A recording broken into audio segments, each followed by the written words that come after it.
today's episode of Biz Real Talk, where we're talking all around authenticity and whether it's become just another buzzword. So today we have got some lovely ladies who are very experienced in business, as well as social media and all areas of marketing, to discuss this very important topic. So, ladies, do you want to just take a moment to introduce yourselves? We're going to go with Helena first. Hi, everybody. Thank you so much for having us, Sarah.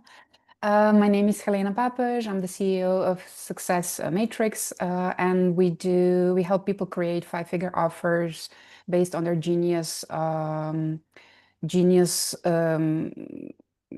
combination of things that they contribute, basically with their life story, basically with their intangible gifts, tangible gifts, and we also help them create how they can create that six-figure forward moving momentum in their business with that type of help. Thank you, Helena. Amy, we're going to get on to you, lovely. Hi, I'm Amy from the Business Mums Club. So I'm a business coach for mums running their own businesses in the hair, beauty and wellness industry. I've been in the industry myself for 16 years. And now I help other mums who are maybe working from home or working from a salon create a business that works around them and their family. Thank you, Amy. Tarandeep, we're going to move on to you. Good morning, everyone. Thank you for having me. My name is Tarandeep Kaur, and I'm social media manager and content creator. And I specialize working with the female coaches and business owners that want to show up authentically on social media. So I'm super excited for this theme because this is what I do. This is where I thrive. I help them to release the voice, find the voice in the online space and show up as them, not as the industry they represent. Thank you, Tarandeep. And Jennifer, last but not least, we come to you, lovely. Sure. Hi, I'm Jennifer. I work with leaders to help them build the cultures in their organisations that they want to see, the cultures that will support people to thrive and the organisations to thrive. Thank you, Jennifer. So let's dive right in then, ladies. So I actually want to start with, what does authenticity mean to us? Well, it's being really authentic because the reason I've phrased this topic in the way I have is because the word authenticity is thrown around everywhere in the business world. I've even heard it, in my personal life with people saying it that would never kind of usually use that terminology. It's like it's almost being used as a way of giving permission to be rude sometimes as well. And I don't think that is the core meaning of authenticity. So who wants to take it first? And the question is, what is true authenticity? Go on, Tarandeep. If I go first, nothing will be left to say about this topic. I'm joking. Yeah, it's an interesting word that became really popular in the last couple of years. And usually people in the business take that as showing your face on Instagram or other platforms, or using something, like really personal captions, It usually goes around that being vulnerable and relatable, and all those words kind of connect in the word authenticity. But if we look deeper beyond the surface, what the authenticity means, it's the internal world of you. That means your values, your beliefs, your desires, connects to the self-expression, which is what you actually say and do, and then sense of worth. So that means who you are really, how much is enough of you, and even if that's not perfect, it's not polished. So when you connect all those, it removes the acting, the performing on the social media, and self-concept of who you are and how you're showing up. And one thing that actually stands out in my work is people try to represent the industry that they are in. And that involves a lot of pretending, because you have to have that image of being professional. You have to have that image of being expert. These terms been thrown around in the last couple of years so hugely.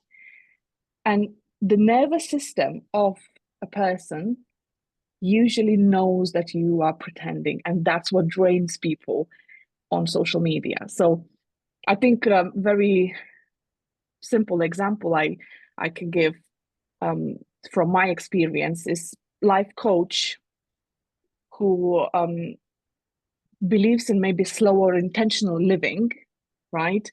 But her content will be a boss babe type of vibe. And there is a massive disconnect because she wants to live, have time for the family. And, but her content gives the advice that, you need to hustle, you need to work hard, you need to achieve. So that disconnect, it does not feel right. And when that not feel right, the audience sense it really quickly.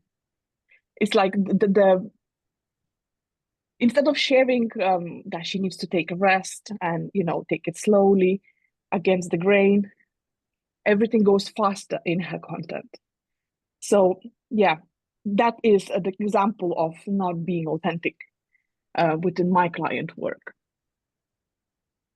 Thank you, Tandy. And I think it's easy to, there's a lot of advice out there. Obviously, being a marketing and business mentor coach, I see it all the time. I talk to clients about it all the time. There's a lot of content out there that tells you that you should be doing things in a particular way and showing up in a particular way, or to follow, those leading kind of those that are getting the most reach and engagement on social media within your niche and replicate what they're doing. But actually, that's okay if it's in alignment with you and who you are and authentic to you. But if that's not what you're about, then you're just going to be putting stuff out that isn't going to bring you your ideal clients at all, because it's inauthentic. It's complete opposite of what you're trying to achieve. I think that's enough of me talking for a minute. Let's move on to Jennifer. Sure. What's your kind of perception, opinion? I'll take 4 key parts of authenticity. I think the first one is clarity, and that's around our self-awareness, knowing what our values are, knowing what matters to us, being clear about the things that we stand for. The second one would be congruent. So actually saying and doing what you believe, which would be where Tarandek was going before. Like as soon as you're not congruent, then you feel wrong. You're out of sync. You're out of alignment with yourself. So the second is congruent. The third one is about connection, because it's about how do we authentically connect with other people? How do we share our truth? How do we engage empathically? How do we be present for other people? So that would be the third C. And then the fourth one would be courage. To have the courage to be vulnerable at the right times, to show what you're feeling, to talk about the challenges, even if they're not the things that you want to be challenged by, but they're the things you are being challenged by. So to be able to be present in those 4 places, I think allows you to express yourself with authenticity. I think that's spot on. Yeah, it's absolutely spot on because, we've talked about connection before on other episodes, but it truly does come down to connection. You can't connect unless you're being who you are. If you're wearing that mask and try to say and do the perfect things, you can't connect with people, not on a deeper level. And that's what you really need to do, in my opinion. You need to be able to connect with people on a deeper level so that you have that longevity in your business. And, they come, in my experience, when you create that, you have customers and clients that come back time after time, regardless of what you're doing. I've personally experienced that I've been my authentic self, been empathetic. So just been who I am and really formed connections with past customers. And they followed me from business to business and being, customers throughout all of my businesses and now stepping into this space. I think I've said it before in a different episode, but they're now, because they've been inspired and started their own businesses, realized they can do it. They're now my clients. They've grown with me and they've stayed with me, but that is even through the really difficult times, becoming homeless, all of it, not being able to get orders out because of not being able to get to stock, whatever it might have been, because that connection was there, that loyalty and that trust has been there as well. And yeah, I love that, but that's because I was authentic. I didn't try and hide away from the challenges. I shared them, which meant they felt if they were facing challenges they knew they could overcome them, those obstacles. So, Helena, obviously you're working with, ladies that are looking at 5 and 6 figures, possibly 7. So no. Do you find that those ladies are completely authentic, or do they have to be inauthentic to reach those figures? I feel they are in some ways, but they struggle because it's kind of like whenever they have those periods of time that we all do, when you're like, you're building something and then you reach like a certain level and then you kind of like it starts collapsing and then you have to like reinvent yourself. And I feel that in those times, not a lot of people feels comfortable sharing that journey because they feel vulnerable or exposed or whatnot. And I mean, I can see that with some, but like also can relate to what you're saying. But also when you do things kind of like your own way, it just kind of like rewards differently, I feel. Maybe they don't have the 8 figures on their, like I used to say many, like, everybody could be, a billionaire. But it's like if that's not authentic to you, that you just want to be like selling products instead of connecting with your clients and helping them in building a very meaningful and different life. And then for me, then that's not authentic with me. It can be authentic with somebody else and then they will do it. But if I would be trying that way, that for sure would create a lot of misery for me and for my, like whatever, but that's just my belief. So, and that's why I'm so stubborn about one-on-one work and like really, or just very, very small communities where people can actually get you and be in front of you and kind of like receive the client's wisdom, because it's really, it's so precious. And we've been just kind of gaslighting ourselves that it's not, and it's so not true. Just being a single mom gives us so much wisdom, or being a married mom gives you so much wisdom too. And women should definitely be more bold in sharing that experience and be more connecting, with the world. But again, the world can be judgy and can feel harsh. And I fully understand that because I have issues with being vulnerable online too. I don't think it's necessary. I understand the connecting point of it, but I just don't see it as something that I would buy into. And that's why I would hire somebody, just because they're like overexposed, like kind of bringing their whole life on the internet. I don't feel that's my person to be with, I don't feel that's necessarily at all. The reason why I would hire somebody, that would be more the reason why I wouldn't hire somebody to be working with, or helping them. So I do feel that there's like authenticity is kind of like we have to like respect our own kind of ebbs and flows and be like become very patient to that, like, and become very like nurturing and caring with that. And also I can see it because people reach out to me like years after we've been working together and they share from the same, vulnerable point, like this is where I'm at and da da da, and this is what I would like to achieve. And they know that, you can help them get there. But, a lot of people struggle, it doesn't really matter what, like if you're like at 4 figures or, nothing, or having 10 million, a lot of people struggle, within business. And that's just because it's difficult, it's challenging. And that's just the reality of it. So I don't like when people try to change that and make it seem like, that everything in business should be catchy and like catchy phrases and like shiny, like it's not reality. It's like, it's just ridiculous. Yeah, no, we have these conversations all the time, like within our communities, and that's one of the reasons this show is going to be so powerful, because these are conversations we'd have maybe out of the public eye, and that's the reason I want to bring it into the public eye. Business can be tough, and we see a lot of the shiny. We see a lot of people say make 7 figures in a ridiculous amount of time. Yeah. And those of us that have been in business a long time know that the only way that really happens is if you've got a lot of money to put behind it, to outsource and have a team, and you also had those failures so you can learn from them to then become successful. It doesn't just happen overnight. You can get there quicker with having a coach and a mentor, and they're great things if you have the funds available to do that, and you can invest in yourself like that. But I've seen it where my granddad's a great example. I ended up running one of his businesses for a while because he got told he could make 7 figures, 8 figures, within a matter of months, straight to me off, register as a limited company because it's a PLR business, which obviously is a very big industry now. It took a dip back then, but they were able to get, over 5K out of him, and he hadn't got a clue what he was doing, so that person to me wasn't being very authentic. Yeah. Do you know what I mean? And Yeah.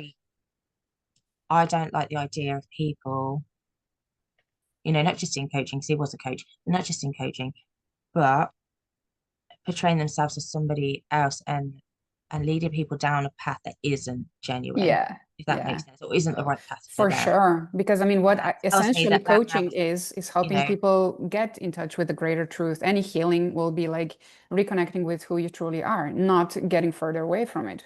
Right. So I always wonder how people are actually doing that, and it's kind of like I never talk about fame. I never talk about, like, that does not interest me. Like, it's not like on my radar at all. Like, I would not prefer that type of life, but once I had a client and, through her psychological, that we did the research, it was like, she was into that and she wanted to be speaking on stages and being visible and all. And I was like, that's fine. You do you, of course, like, and I will support you. And we did that, I feel that's kind of like what, this is the coach. That's the point of the coaching. It's like, you have to be there for the client, not for you, like, so to help them it has to find be client centric. find their own path in the most authentic way for them. For sure. Okay. Even though it's scary, but you have to be available to support them in what they, what their authenticity is calling them forward for, Yeah, I mean, we're quite dissimilar in the sense of we've had this conversation, me and you privately, but how vulnerable you are online, and how you struggle with it, and actually how my story, like, I'm an open book. I think there is obviously an element of discernment. I give so much information, but if it's going to impact. So there was a particular post I put out about my childhood, my teen years, and how I came into business. And it talks around my friends being shot and them dying and things like that. Now, I knew that could have a major impact on a lot of people, me sharing that, albeit it had been in the press, and it had been a national story. But I'd never really publicly spoke about it and the impact it had on me. And I do talk about these things, but the reason behind that, it is authentic to me. It's part of my story and my journey. But I also have a big need and want to help the community where I grew up. That's part of my coaching journey, is to be able to go back. That's very authentic to you, be able to, reach those kids before gangs kind of get their claws in, if you like. It's a very scary thing to do because obviously there's an element of risk there, which is what, for retaliation, which is why I'd shied away from it for so long. But it's at the core of me. So the only way I can do that is to be really open and vulnerable and authentic about my own experience. And I'm quite open as well, most of the time, about the challenges I face as a son parent. And with now realizing my own neurodiversity and navigating that. So there's lots of different kind of aspects to my life. And like everyone said, my life has been like, I was born into a never-ending episode of EastEnders. That's just the way it is. And I've learned to accept it. And I'm trying to use that to help others. Now, I want to come to Amy, because obviously we connected a while ago, and I know your content. Like, I see all of your content every day, but yours, Amy, I see several times a day. You do your lives and you're in the kitchen trying to cook dinner, doing a quick live. You're like, just a quick one, I got to the kids' dinner. And I love how authentic your content is. And just you as a person, like you said, you don't wear a lot of makeup, even though you're a qualified makeup artist. You just do you. Bit like Tam and Duke, you just do you. But Tam and Duke is more kind of, you speak your mind, and I love it because I connect with it so much. But Amy, just the way you show up, you couldn't get more authentic than that, I don't think. So I want to bring you in now and tell me, what authenticity means to you. Well, me being me, because everyone else is taken. Like, I mean, I am who I am. I think I am me as a person. I'm quite an open book. I am a chronic oversharer. That was more so when I used to drink, and I now don't drink alcohol because that didn't serve me as a person. But yeah, right. I naturally am a very positive person. I always have been, and I feel like I have to come across as who I am on social media. Like, yes, you know, it's not always a bed of roses, you know, things don't always go to plan. There are always going to be moments in business where the shit hits the fan and things don't go the way you want it to. And I think that sharing those moments is also important, as well as sharing the things that do go well and your outlook on things. Because for me, yes, something might not go to plan and I'll be disappointed and I'll be upset about it. And I'll share that, you know, I might be upset about it, but there's always going to be a positive side to something not working out. And I think for me, my authentic self is, I always see the positive side to things. You know, something, maybe if a client doesn't sign with me, well, yeah, you know, I'm going to be disappointed, but it's just making room for the right person to come in. And I think sharing myself, who I am, the way I see things, I can't help but share who I am and be me and be authentic on social media, because I mean, I don't have time or the energy to pretend to be something that I'm not. That it's exhausting. If you're trying to be, I'm not going to be the kind of person that will just dance on social media and like do like a random thing, because that's, yes, I'm a dancer, I love dancing, I will dance around the kitchen, but it doesn't feel right to me to share that on social media. It's just, it's a weird thought process. Like, I wouldn't naturally just go, oh, I'm going to dance in the kitchen, so let me film myself going crazy in the kitchen, because that's just not, it doesn't feel authentic to me, even though I am an absolute fruitcake and I will go around and do crazy things. It doesn't feel right for me to share all of the aspects of me and who I am on social media. I mean, I'm me on social media, but I keep like my nutty side, I think. A little bit more kind of exposed. Oh my God, I said it out. Oh my God. Don't you think, Amy, that though, like people would love to see that kind of really fun side of you, like the mum side of you? The reason I ask is because we have a saying, me and my best friend, it's called Sam's Kitchen. Because when we're in Sam's Kitchen, we'll literally have country music or whatever playing. The kids will all be in there. We'll be dancing around doing silly mum dancing like Leans. Now, her eldest daughter gets the camera and she films without anybody knowing a lot of the time. Luckily, she's never done that with me there, because I hate being on camera, especially. And I used to be a dancer, and I actually hate like me being seen dancing is like really scary. Don't ask me how I was a competition dancer, I never know. But these days, doing silly mum dancing in the kitchen and putting it up scares the hell out of me. But it would show the non-business side to me, because everybody tends to see the business side. They don't tend to see the mum side, unless it's stuff with the kids. You know, it's like pictures of the kids stroking horses when we go to the horse sanctuary. Or is, I guess we need to use that discernment. But how else do we show our authentic selves if those silly bits of us are hidden? I think it depends on the context in which it's being done. If you're being filmed and you're in a moment, like for me, like I had my hen do a couple of weeks ago, and I was chosen to go up on stage and we had like this little dance off thing. Now, I have shared that because I was in a specific moment. Yeah. And that was, yes, it was being filmed and I knew that my friends were going to film me, but I was present in a specific moment in time where that was a natural thing happening.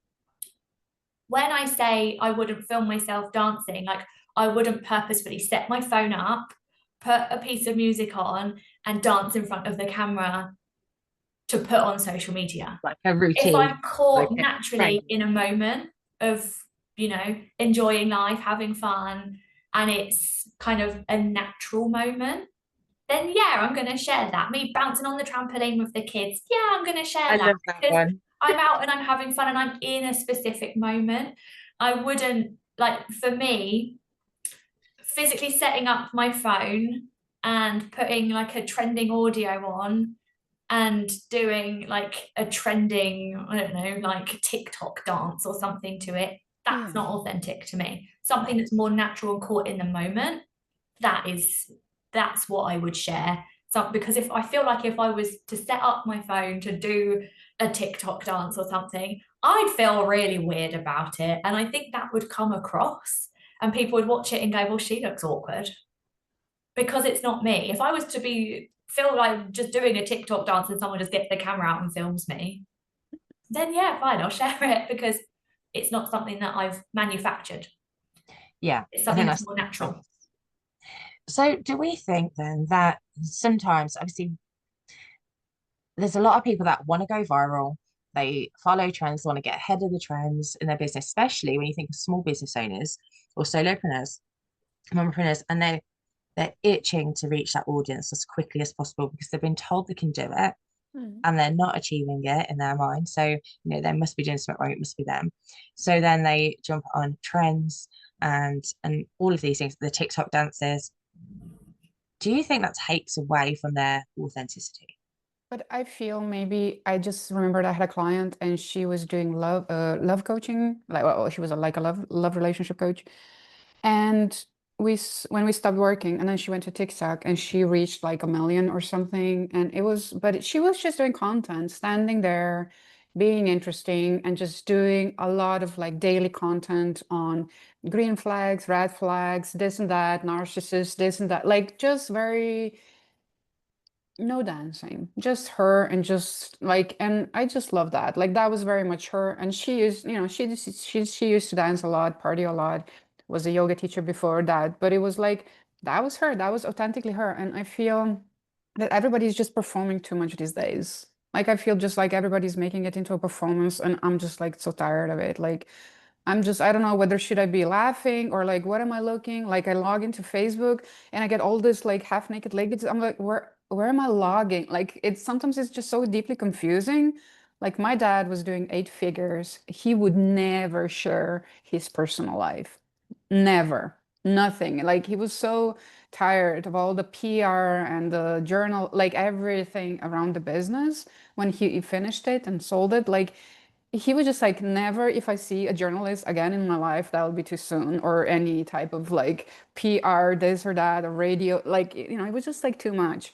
And I feel that, even though people try to make it that it's fun and this, like to me, I'm an introvert, like it's not easy for me to share stuff. I'm very the opposite of, of you. So I'm like very private. I like hardly share anything about myself. It's like that's my own kind of world, right? But that's just it. I feel it's like a decision, and then you have to just be like above it and be like, I'm gonna make success my way, and this is the way that I'm choosing. And if I wouldn't choose a coach that is like, dancing half naked, and if I wouldn't choose to come to sessions in her office like that, or in a jacuzzi, like, why would I watch that? Like it's just a waste of my time. You know what I mean? It's fun, but it's a waste of my time.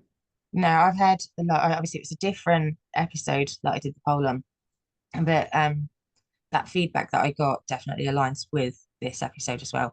People are getting sick and tired Yeah, of going onto it's social too much. media and seeing performances and, or being completely sold to, just outright sold to, as opposed to seeing the authenticity behind the person who's putting the content there. It feels fake. It feels dishonest.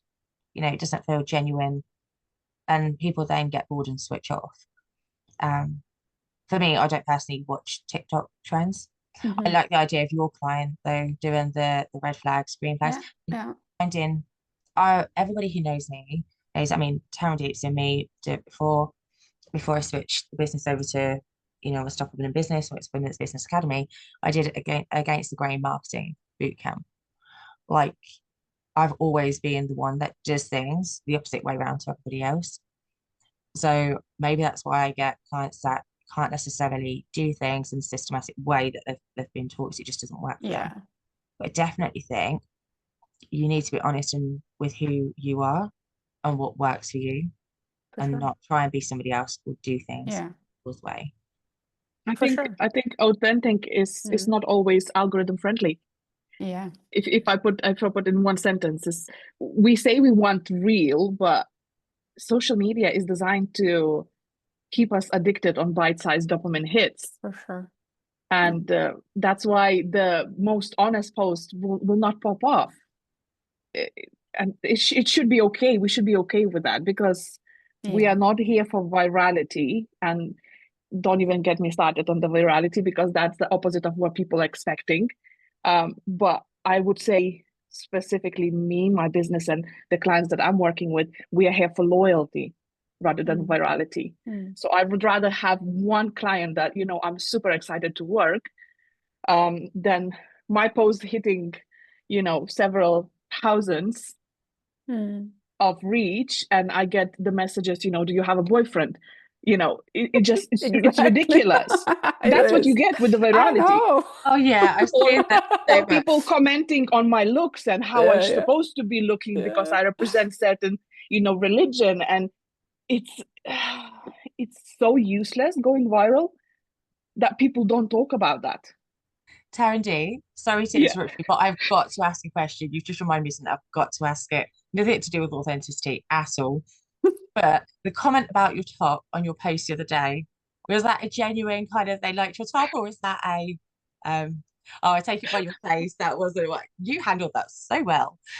No, you know what? I have friends and family that expresses their opinion publicly, and sometimes you know, I can't do anything, and I don't want to, you know, delete them, or kind of, you know, say something rude. Sometimes I discuss that with my husband. I'm like, come on, this wasn't nice, you know, in the comments to say, because that has nothing to do what I said in the video.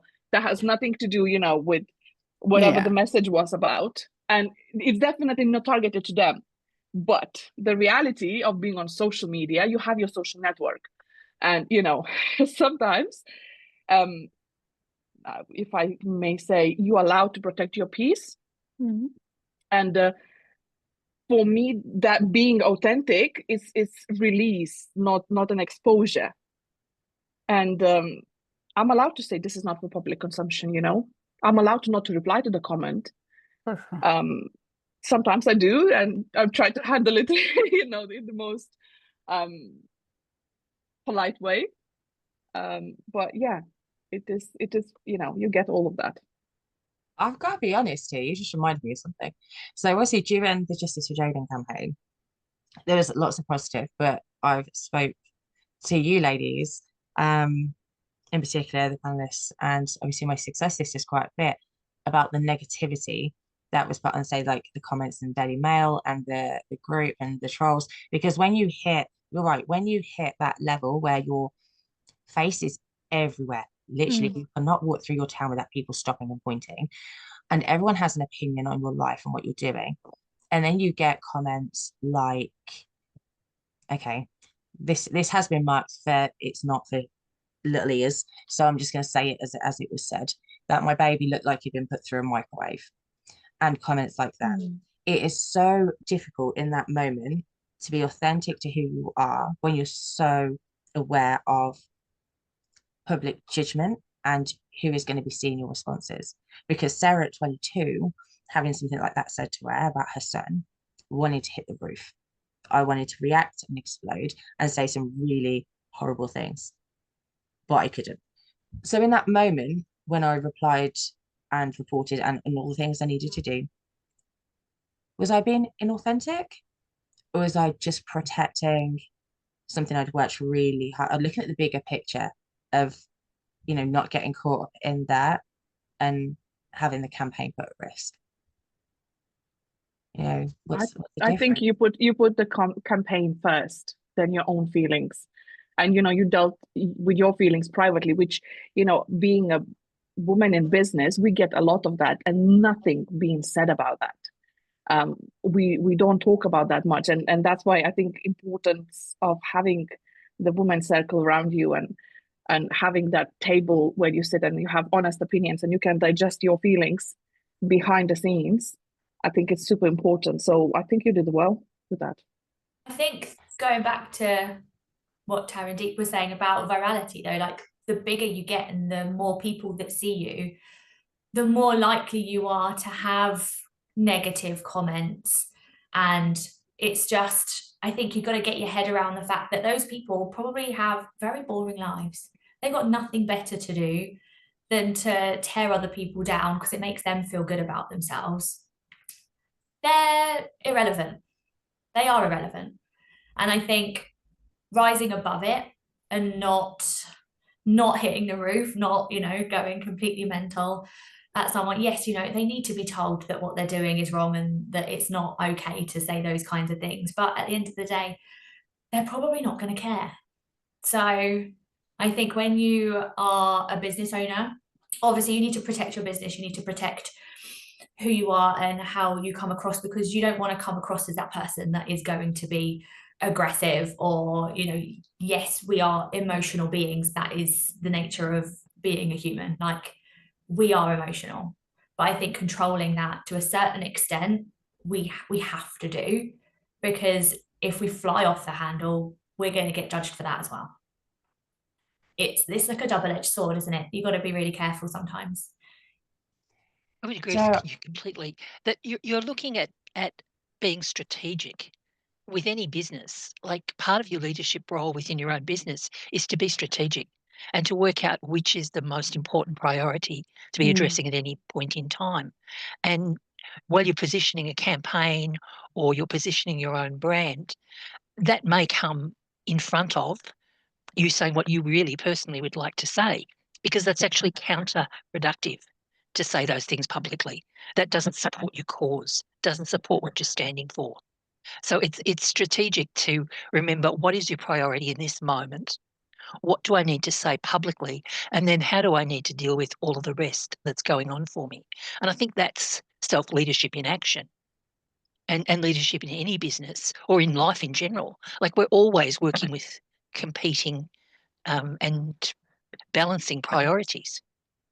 And, you know, you could say you're being inauthentic not to say what you really think. Well, no, that's a bit juvenile to say that that's inauthentic not to say what you think in that moment, because none of us have the luxury of saying exactly what we think and feel in any situation.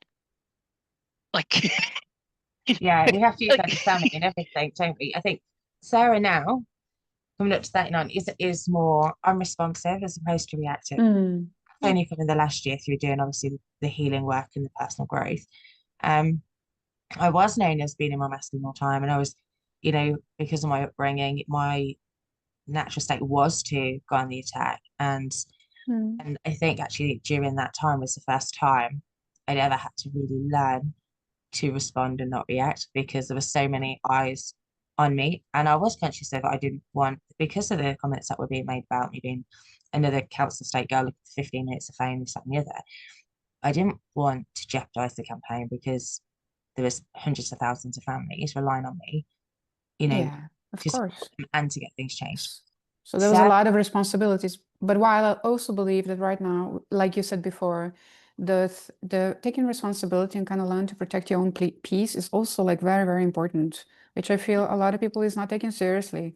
I'm at the stage where I'm like, if I don't get a lot of hate, I don't get like, you know, but if I just feel something is off for me, I just block, delete, like this is my space, like this is my office. This is like, you know, and it's I don't want masses.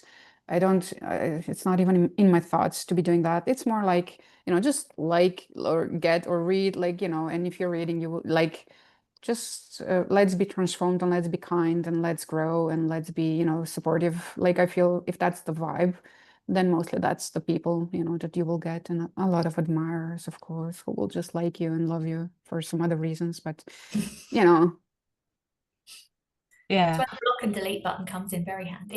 It does. I love it. I'm just like, It's oh my my favorite God, one. I don't have to listen to this. It's like, who are you? Like, Especially when you get the negative comments. Sometimes, you know, you want to yeah, say, do you need to find where is the unfollow button? Because if you don't agree with me, you know, you don't have to argue on yeah. my content. I like I women can who are help like you. that, authentic as well, because that's needed. You know, we have to set boundaries and be like, you know, out. Like, if you don't like my world, if you don't know how to unhook yourself, then be gone, you know, like I can help you with that.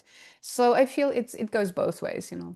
Yeah, I say to clients, obviously, when they, and as my success sisters, when they get stuff come up, so it was quite new to some of those within our community, Taryn, when they were getting, you know, men commenting, you know, probably inappropriately on their posts. I was a case of, look, if it's really explicit, delete it. If Yeah, it's just a little bit kind of flirty or whatever, leave it there, let the algorithm do its thing. It's gonna just see it yeah, as it's come yeah. either don't respond There's that as well, for or sure. respond politely, Yeah. you know, or set a boundary. But if people are commenting, regardless of who they are, if you need to reframe it in that way, just think of it as, you know, it's helping the algorithm work a little bit quicker. I just want to come back to it. It actually links in with what Jennifer said right towards the start. But for those that are trying to find their authenticity, for me, I found my authenticity came once I really tapped into my identity and took a look at my core values and who I was as a person and what I wanted to achieve. So it was what I wanted, what I needed, what I wanted, and who I was.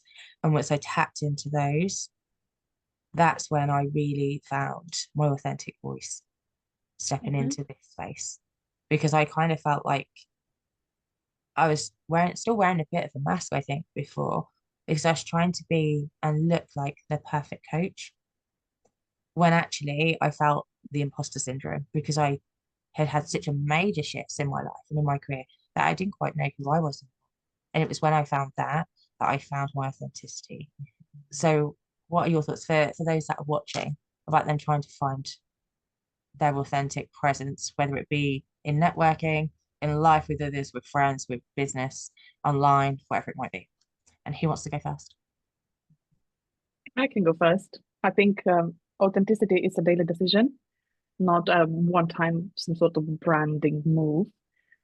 Because being authentic, and I have few reels talking about this on my feed as well, that it's not some sort of a static brand voice or something that you set once in your business, and it's a daily recalibration.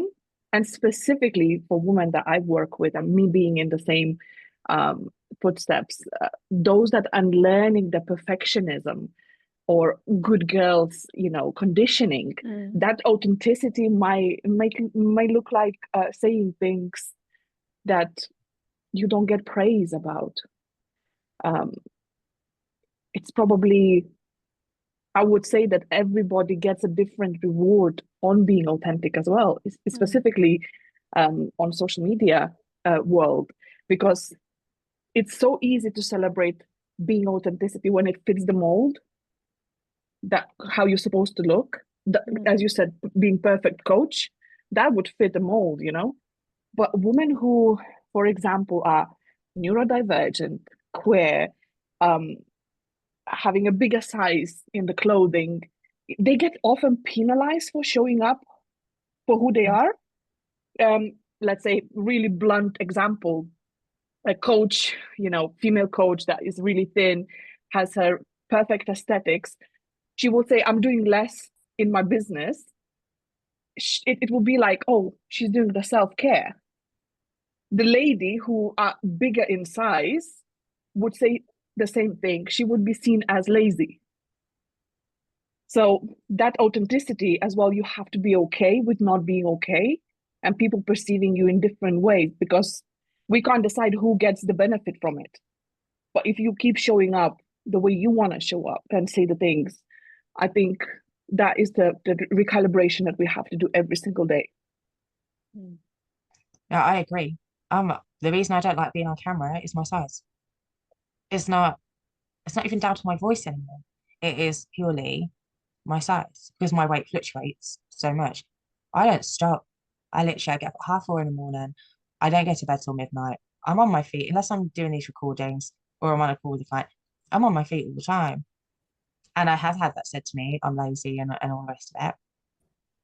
I'm far from it. And you're right, it's the recalibration, because when that is said to you so often, and that is one of your insecurities, the fear over being publicly shamed by somebody else and the setback that will give you, that's enough to stop you being your authentic self and showing up and saying what you want to say. And it's being able to stand in who you are and still show up, even with that fear in the back of your mind. And I find for me, obviously, there's certain self-care practices and daily routines I do, but the biggest one is surrounding myself with women who are strong enough, like you ladies, and like the communities that I'm in, where you just stand truly in who you are and speak your truth.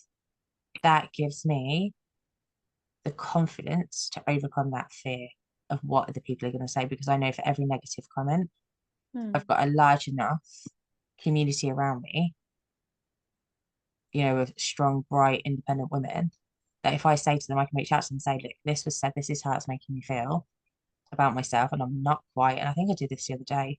You know, people were like, I'm not quite feeling myself right now, and I don't want to show up because this insecurity, they've touched a nerve.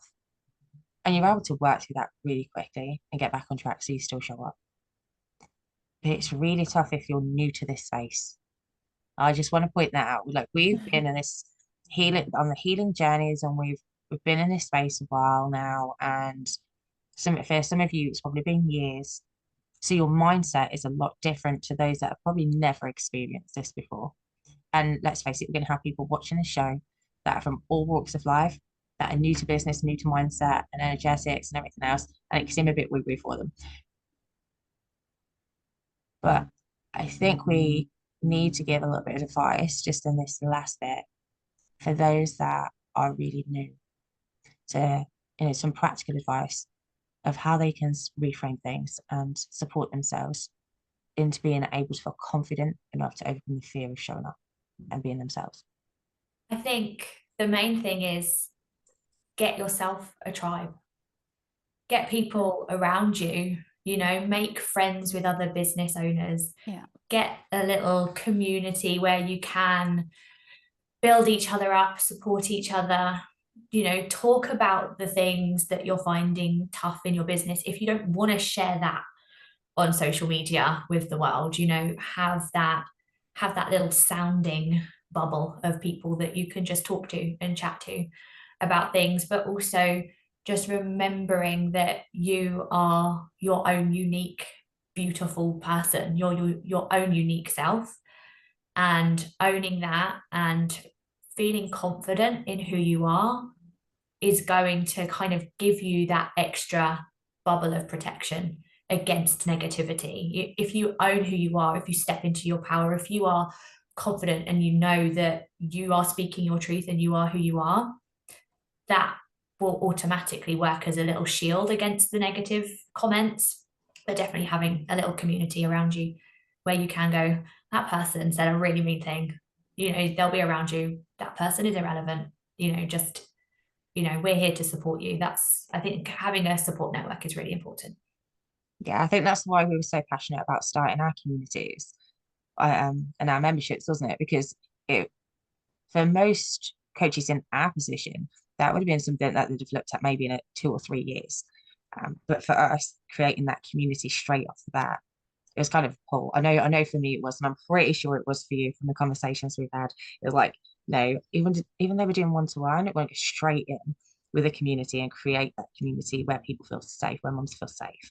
And this is what I mean, like, we're completely our authentic selves of each other, because most people would think that our memberships are like competition to each other, because we both have mum in business memberships, but we can completely respect and work together and help each other and collaborate without any falseness.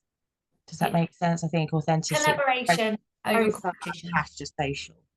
Do you know what I mean? I think we have a responsibility to ourselves to be authentic in our everyday lives, as well as, you know, when we show up on socials or when we're networking. I think authenticity needs to be spread throughout our entire life, like personal life and business. So, and naturally, we're going to attract different types of people based on our own personalities anyway. yeah, because I am very outgoing, I'm very bubbly, I'm quite loud, you know, I'm very energetic and excitable, whereas you have that kind of that calmer I never used to way around things. I know, I never used to be that way. It is literally the journey I've been on the last year. I've always been a bit of an introvert, but that mask that used to come up made me very extroverted, because that's what people needed from me. And I've done that work. I was like, yeah, I don't need to be anything that people want me to be. I can just be me. It's all good. And that's still something that I have to work on every single day to stay in that space. You know, it's not just it's bang, I've decided it one morning and that's how it's going to be. It's something that I continuously have to check in with myself and, you know, go back to who I am and don't get me wrong, the ADHD makes it so like some days I'll jump on a call and I'm like, sorry, I'm having an ADHD day, and I will literally, my head will be in 10 different places. I'll be talking, talk quick because I've been a brummie anyway. But I would just like, everyone's like, can you slow down? I can't understand a word you're saying. You know, those days do happen, but it's not my natural state, if that makes sense. So I completely get where you're For going from. sure. But I feel also that's the key, kind of like what I would say to anybody who's coming more like new or just starting out, because you even have people who were like extremely successful in corporate. I had some people like that on my calls, and they were very confident in that world, very confident, super confident. But when they transitioned and they had everything planned out, and they were like, I'm going to do this, and then this, and then this, and then they transitioned, and then like a year in, they're like, oh my God, nothing is working for me. Everything is falling apart. Like, this is not the world that I signed up for, right? The most important thing I feel is, yeah, the authenticity, but also that confidence comes through practice and only through action. You cannot fake it, and you cannot like make it, you cannot buy it, you cannot coach it in. It's something that you can acquire through doing things that actually scare you, and that's the most authentic way to show up, I feel. I love that. That's actually a running theme through quite a few of our episodes, isn't it? That whole, the confidence and fear comes up a lot. They play a massive part in everything in our lives and our business, and especially how we show up in the world. Is there anything else anybody wants to say, tips wise, for the ladies and guys maybe that are watching this, that are wanting to be able to show up as their authentic selves and overcome fear? Yeah, I would. And I'd like to take it to an analogy of a garden. And we see beautiful gardens, and we see them photographed, and they're just gorgeous. They're well designed, and they've got lovely pathways and beautiful rooms and gorgeous flowers, and everything looks perfect in the garden.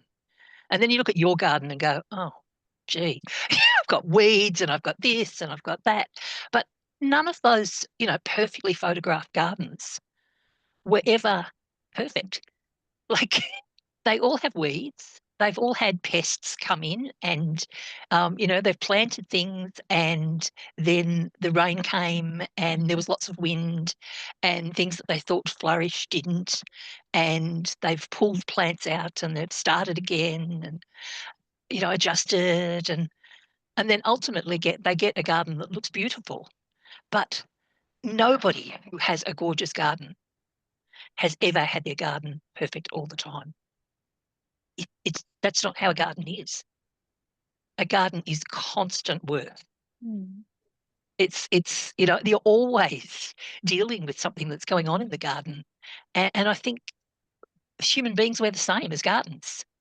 We think that it's about the perfect garden where everything's ideal, but actually a garden, the beauty of a garden is the growth, the cutting back, the replanting. It's all of the different phases of the garden. That's actually the amazing part of a garden. And gardens have phases. Like, gardens are impacted by weather, by seasons. Everything changes the way a garden looks. It's never static. And, think about yourself as a garden. You don't have to always be the same way. Things change.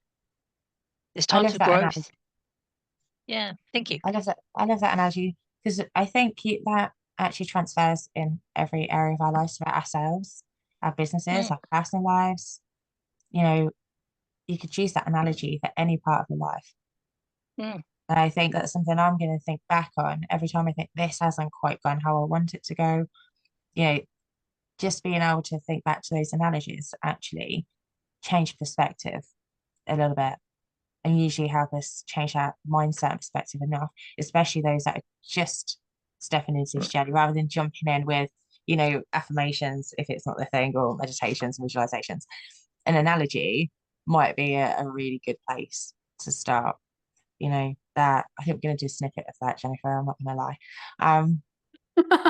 So they could say, so people can save it, and that they've got it there then for if ever they need a reminder. So right before we kind of finish up, I just want to ask that question again. Is authenticity just another buzzword? I think Absolutely not. authenticity is what you make it. Like, as long as you are you, you are authentic. I think that's the general consensus between all of us, isn't it? Just be who you are.